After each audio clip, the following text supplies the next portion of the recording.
Welcome to the Be Bold podcast. I'm Beth Whitman.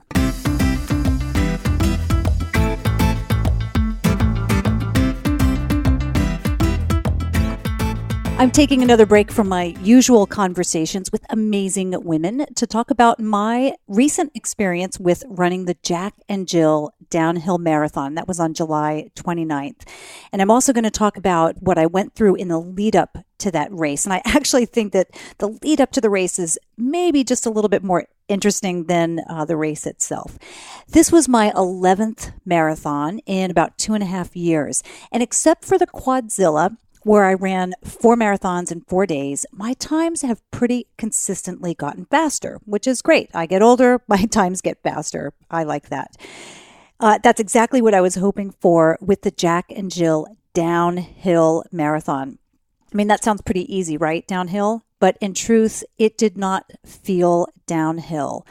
Well, there was one portion of it that did, mainly because I could see people in front of me and they looked lower on the course. But it was definitely a gentle decline and far less than I had anticipated. And in a marathon, especially toward the end, if it ain't totally flat or a decline, the uphill is kind of hellish. So before I get to the actual experience of the marathon, I want to back up and talk about a slight injury that I had that I thought would prevent me from participating at all. I started having some trouble with my left ankle about 2 to 3 months prior to the marathon. I can't say exactly when the issue started because like a lot of injuries and issues, they creep up and then it isn't until you're forced to acknowledge it and then it's then that you actually just get concerned about it. I do know that I started backing off from my long distances in the spring. And specifically, I remember a time I did a 20-miler and I ended up having to walk on and off toward the end of that. But I also had a couple of blisters on my feet that day that I actually didn't know about at the time when I was actually running. But when I got home, I realized my feet were probably hurting more from the blisters than the fact that the ankle was a little swollen and it was hurting. It was really just overall foot issues. So as I mentioned, my ankle was a bit swollen and I had diagnosed myself with posterior tibial tendonitis. And based on what I had read, I was icing the ankle, stretching and massaging my calves, and putting an eStim device around the area that hurt. And I know I've talked about the Mark Pro before. This is the eStim device, but I'll just briefly describe it as a small device. It can literally be held in your hand, and it's got these leads that come out of it. Now, there are 4 pads that you place around the area that hurts, and 2 of the pads emit a strong pulse and 2 emit a buzzing, and combined they bring blood to the area to help stimulate healing. So I was doing all of those things in hopes of being able to run this marathon that was fast approaching. And the ankle was definitely a concern to me when I was in Santa Fe, and that was in late May. As a matter of fact, when I was there, I recorded a podcast episode with Dr. Robin Benson. And while I was at her office, she gave me a couple of Prolozone injections into my ankle. And she said that this would help actually speed up recovery. And she thought it would max out at probably about 10 days or so. What I noticed, though, is that she didn't seem concerned about what I perceived to be swelling below that left ankle or the tenderness and pain that I was feeling. So I felt like her non-concern about it made me less concerned, but it was still painful, and I wasn't sure how much running that I should actually be doing on it. Anyway, she gave me a very slight hip adjustment as well, and that made me think that maybe I had a hip alignment issue and that this was ultimately causing my foot to turn in because I was having a bit of pronation inward. And so I thought my foot turning in was actually the cause of the ankle injury. So that's what was going on in my head. Now, when I got back to Seattle, I was still concerned because the ankle really wasn't improving and the marathon was just about 6 weeks away. But my bigger concern was that if I kept running on it and training, that it would get so bad I might have to have surgery because that was the next phase if I had correctly self-diagnosed myself. So I decided to actually get it checked out. Good idea, huh? And was trying to determine if I should go to my regular doctor who would give me a diagnosis and a referral. Maybe I should go straight to a physical therapist or just go to my chiropractor, because if it was a misalignment, maybe he could help me out. So no matter who it was, I was 90% certain that they would tell me to back off from running, do physical therapy, and not do the marathon. A couple days after I got back from Santa Fe, John came home from having an adjustment by our chiropractor, and he mentioned that the chiropractor offers cold laser therapy at his office. And similar to the E-Stim and the Prolozone shots, this stimulates healing. And the cold laser therapy, it's thought that in studies they've shown that it's about 4 times as fast, like it'll heal up things 4 times faster. So it's about $30 a pop. My insurance wouldn't cover it, but I figured at $30 a pop, if I could get some healing in there and that would ensure me doing the marathon, then it was worth it. Now, here's a big shout out to Dr. Wiebe, my chiropractor. When I went to see him here in West Seattle, I showed him my swollen ankle, told him it was painful to the touch and that I had diagnosed myself with this posterior tibial tendonitis. And what he said was he didn't care what it was called. His goal was to keep me running and get me better at the same time.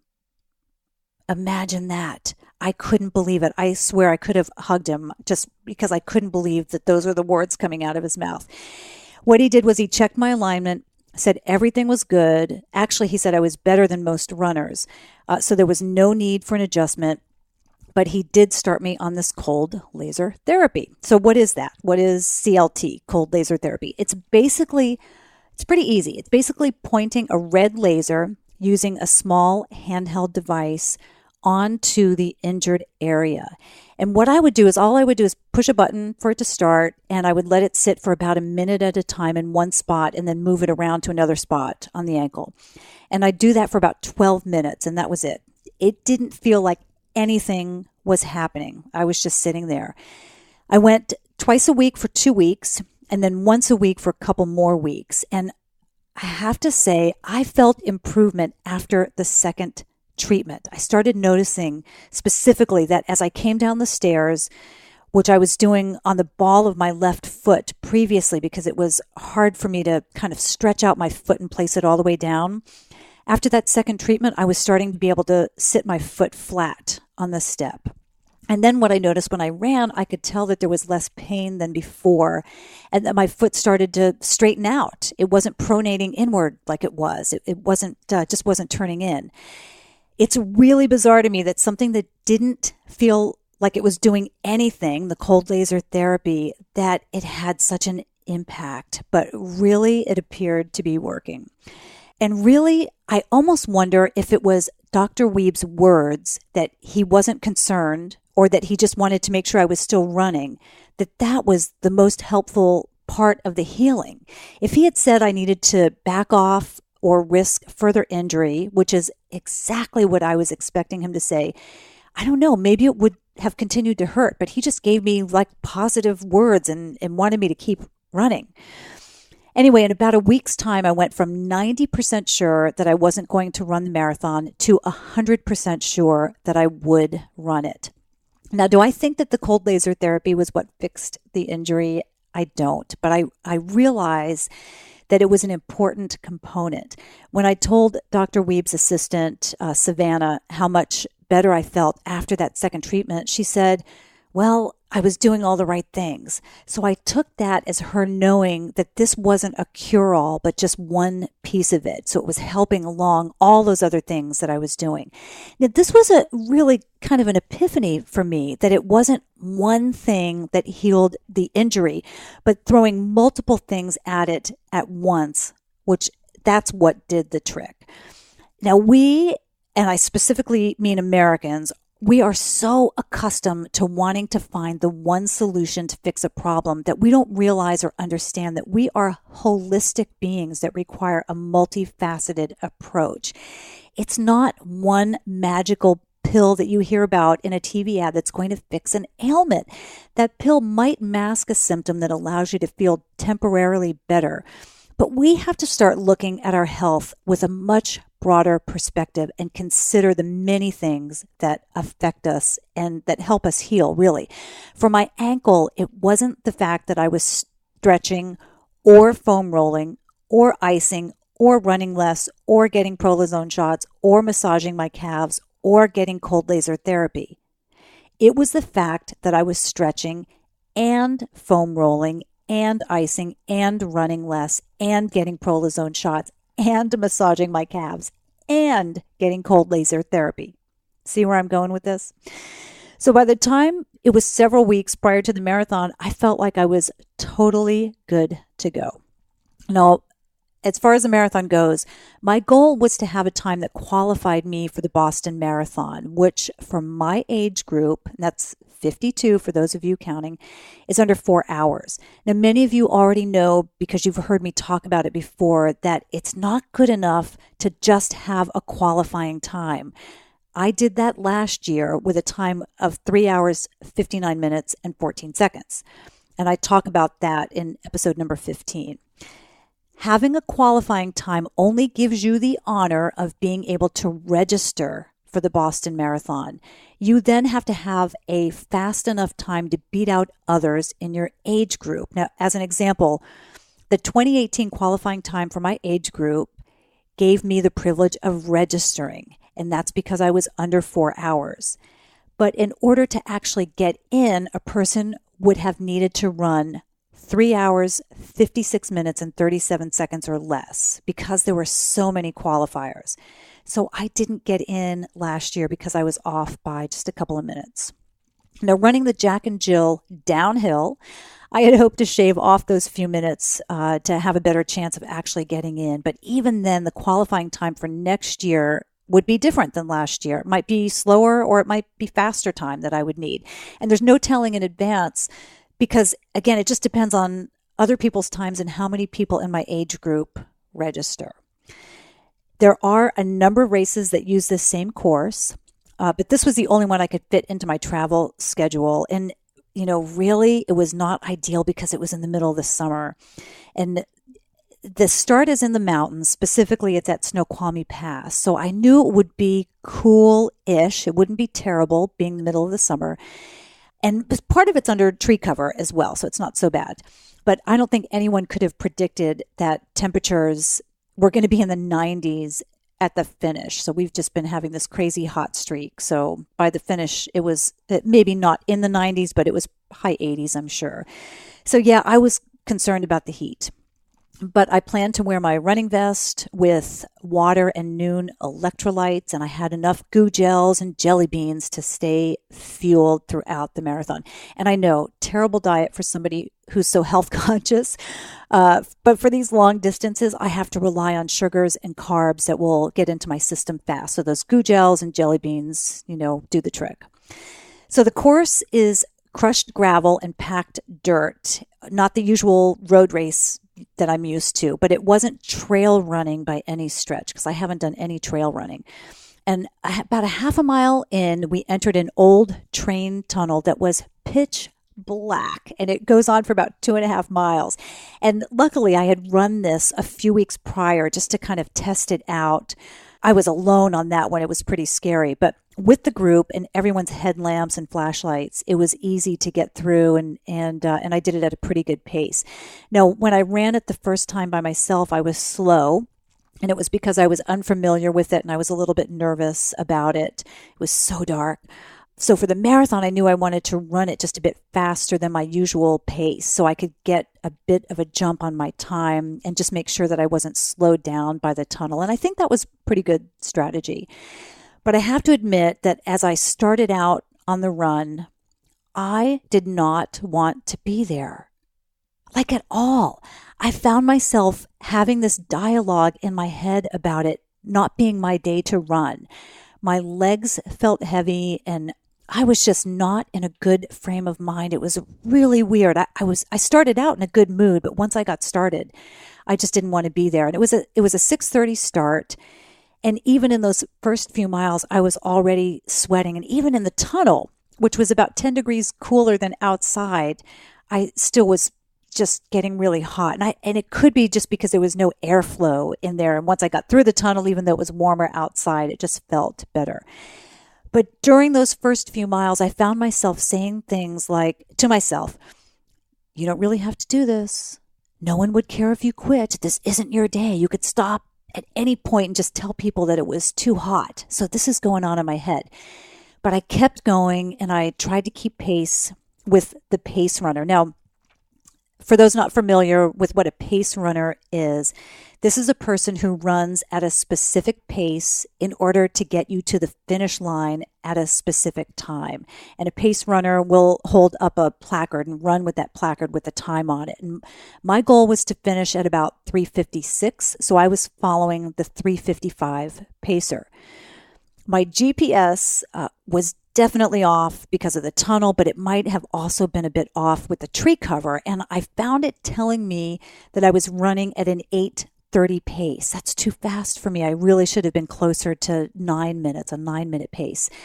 So what I did was I backed off a bit when I realized that I was doing maybe 8:30 miles. So I backed off a bit because I didn't want to start out too fast and burn myself out too early. And as I did this around mile 4, I actually started to feel better physically and mentally. So I'm thinking that this negative self-talk might have come from the fact that I was running faster than I was comfortable with. And, I was just pushing myself way too fast, way too early. Now, I later concluded that the pacer might have been running a bit faster during the first half of the marathon and then backed off during the second half. I'm really not sure, but that's just a guess. I do know that much later in the race, probably around mile 22, I caught up to the 3:55 pacer and that group. But then, there were some slight hills, some inclines toward the end, and I just didn't keep up. Those folks, came in, a little bit ahead of me. Now, there were close to 600 people running this race, but everybody spread out pretty quickly, and it actually never felt crowded on the course. As a matter of fact, there were some times when I was completely alone. I didn't see anybody ahead of me. I didn't see anybody behind me. Usually didn't last very long, but I was aware that there was just nobody around me. So at the beginning of the race, I didn't want to be there and was definitely thinking about dropping out just in those first few miles, which is ridiculous.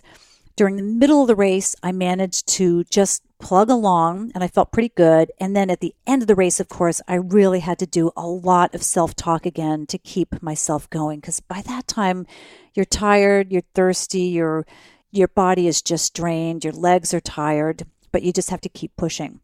Now, I can't say that there was any specific self-talk that did the trick for me. It was really just a combination of things that I was saying to myself to stay motivated. I did think about how grateful I was to be there at all, given the fact that less than 2 months prior, I didn't even think I would be able to run the race. So I was just grateful, very happy to be there. And I felt like I owed it to myself for that reason. Now, there was one other thing that helped me while I was complaining in my head, specifically about the heat, because it was hot. Now, you may have heard me talk about this before, but in 2020, I'm seriously considering running what's called the 4 desert races. Each desert race is 150 miles over 6 days in extreme conditions. So it's the Gobi, the Atacama in Chile, Antarctica, and the Namib in Namibia. And it used to be the Sahara. I think I've mistakenly said in the past that it's the Sahara, but it's actually in Namibia. They used to do the Sahara in Egypt, but it's moved since then. So that's my plan. I want to do all 4 of these races. It's a big deal. I want to do all 4 of these races in a year. And knowing that if I do these races, I'll be running in incredibly hostile environments. It's going to be very uncomfortable. And so what I did on this most recent marathon is I just told myself that this was easy. This was an easy day in Namibia. And that if I couldn't handle these conditions, there was no way I was going to handle one of those foot races. And that was enough to kind of sober me up and keep me, moving on my feet. Now, I think sometimes you have to trick your mind into doing things. And I've done this in the past on other marathons. And I've told myself at mile 20 that I'm actually at mile 15 and that I have 11 more miles to go rather than just 6. And that way, when I get to 22 or I get to 24, I'm so happy because I only have a short distance to go. Now, one thing I did notice was that I was getting a lot of cramps in my stomach, which I took to be from the fact that I might be pushing too hard and I probably had a lack of electrolyte. So for much of the race, I pushed myself to the brink of those cramps and then I backed off to stop them. And this was my indicator that I was doing my best, but at the edge of just pushing too hard. And that seemed to work. Now, a friend had said that she remembered the last 4 or 5 miles as being downhill. So when I turned the corner at mile 21, I was delighted that there was a steep downhill, although by this point my quads were hurting, so even the downhill was a bit painful. And I thought this was the start to an easy, quote unquote, easy finish, but as quickly as it turned to a downhill, it also went flat. And then it really felt like an incline for the final miles. Now, a really nice surprise was that John was at mile 22, sitting on the sidelines, and he was cheering me on and taking some video. And that always gives me a little bit of an extra boost to hear him there. So that was great. Now, at one point, maybe around mile 23 or so, I saw a guy who was down on the side of the path with medics looking after him, and I'm just sure he was dehydrated. So that was a little sad, but I think he was going to be fine.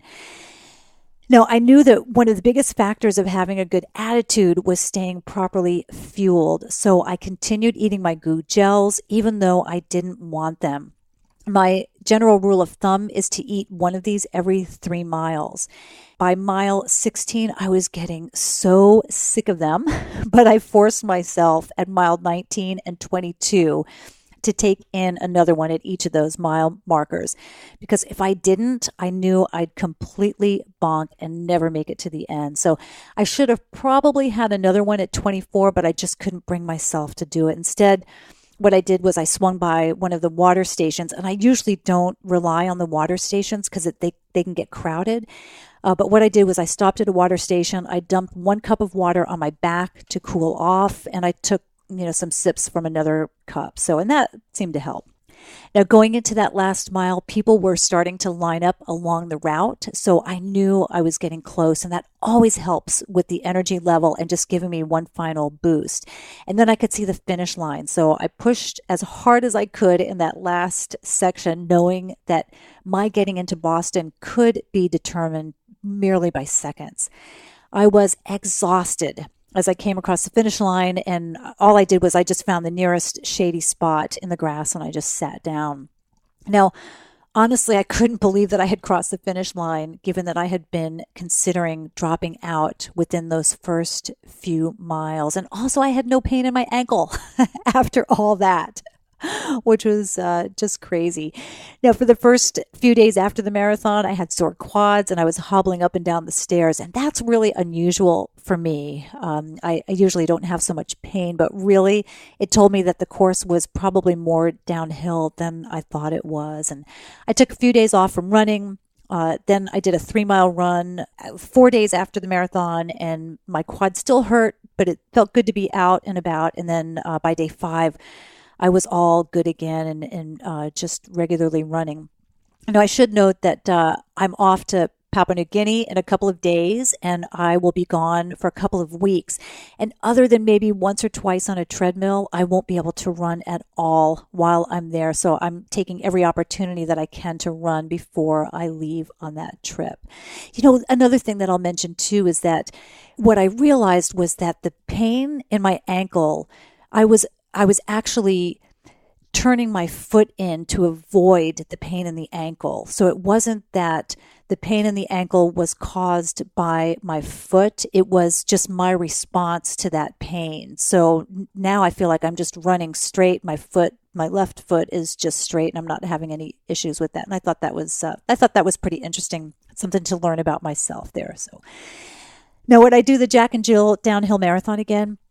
Probably not if it was in the summer. I think the heat definitely cost me some time, and I would do that same course again. Now, my friend Sabrina Sayer, she's a race director, and she was on episode number 43. She has a super marathon and half marathon on that course, and I would love to join her for one of those. So I'll be looking at those down the road. What's next for me? Well, first, I register for the Boston Marathon in mid-September, and then I wait a couple of weeks to see if my time is good enough to actually get in. I'm okay either way. I really feel like I gave this last marathon my best shot, and honestly, it was my personal record. I came in doing better than I've ever done on a marathon, so I was quite pleased with that.